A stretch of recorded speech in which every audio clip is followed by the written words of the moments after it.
Tagal naman nun. Mag-uumpisa na eh. Naka-on na yung camera oh. Tagal mo maglakad. Pwede naman dalian, di ba? Sorry. Ito kasi topic natin ngayon. Paglalakad. Dami mong alam. Pwede mo naman sabihin, di ba? Dinemo mo pa. Naghihintay na yung mga nanonood sa'yo oh. Kahit wala naman. Oh, meron kaya oh. Kahit isa. Lo, kilala niyo po ba ako? Abay hindi. Sino ka ba? Nakikiupo lang ako. Umatake yung gout ko habang naglalakad-lakad ako eh. Ako po si Lunti Animation. Ano? Konti. Abay kaunti talagang nanonood dito. Halos wala nga eh. Lunti po. Ano? Puti. Hindi ka naman maputi eh. Para ka kang nasa arawan lagi. Alam mo ba, nung kapanahunan ko, lagi kami at ayun na nga, manananggal pala yung first love ko.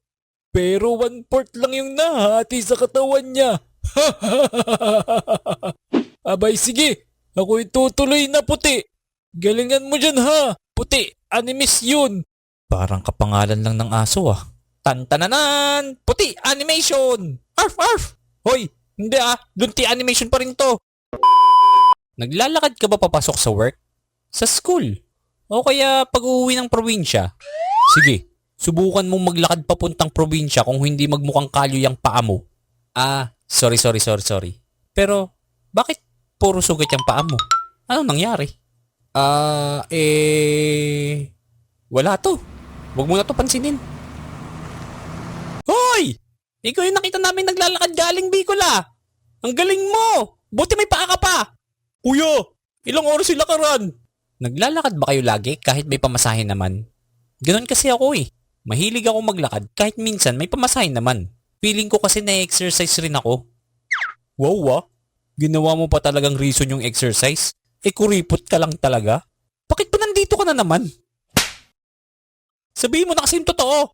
Oo na. Kuripot na ako. Sayang kasi yung pamasahe kung kaya ko naman lakarin. Bakit ba? Ang paki mo? May isa nga akong karanasan eh. Nung pumunta kami ng kuya ko sa may palengke, kasi may bibilin kami. Wait, gusto nyo ba explain ko muna kung paano pumunta sa palengke galing sa bahay namin? Ayaw namin! Pero wala kami magagawa, video mo to eh. Maglalakad ka papuntang sakayan ng trike, tapos sakay ka ng trike. Tapos sasakay kang jeep, tapos ayun na, baba ka ng jeep, palengke na yun. 1 hour yung buong biyahe rin, kasama na traffic. Ang dami mong word na tapos! Tapusin kita dyan eh! So, ayun na nga. Nagbiyahe kami papunta sa palengke. Pagdating namin sa palengke, binili namin lahat ng mga kailangan namin. Pampatak sa mata kayo dyan! Bili na kayo! Pag petak mo to, talagang lilinaw mata mo. Malilinawan ka rin na red flag yung nanliligaw sa'yo. Ay! Napuwing ako, babe! O ito, babe oh. Pampatak sa mata.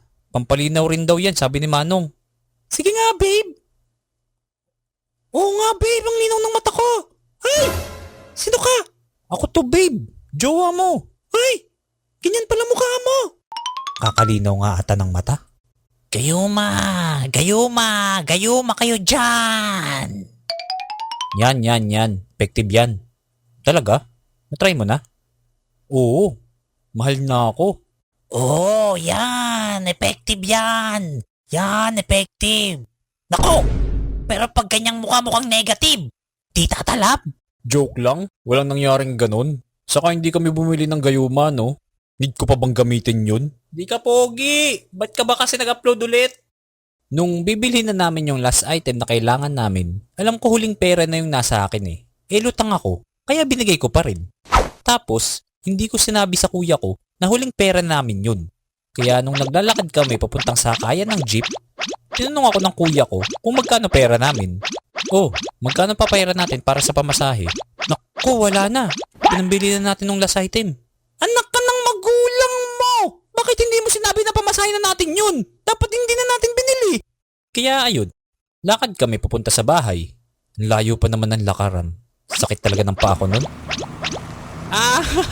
Mga walang pamasahe. Sunod kong storya, may kaklase kaming mahilig manlibre ng Dota. Kaso lang yung pinagdodotahan namin, sasakay ka pa ng isang jeep.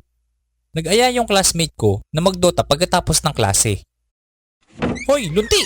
Tara, Dota tayo mamaya! Mr. Tralala, papatawag ko magulang mo. Go to the guidance office. Pagkatapos ka ng klase, nagkita-kita na rin kami para pumunta dun sa computer shop. Nag-commute na rin kami papunta sa computeran. Pagkarating namin, kanya-kanya na rin upo sa PC para makapag-Dota na. O ano, 69 faces, kampi tayo ah. Ayaw kita kakampi. Romantic Lover 31. Ginagawa mong literal lahat eh.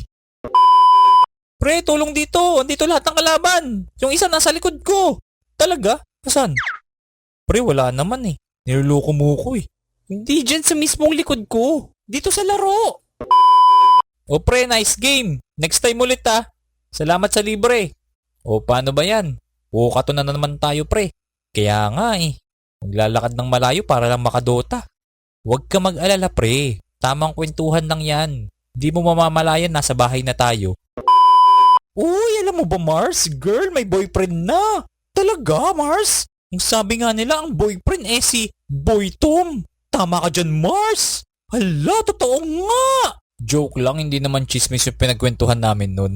Mga pangarap namin sa buhay. Nax, may pangarap ka pala?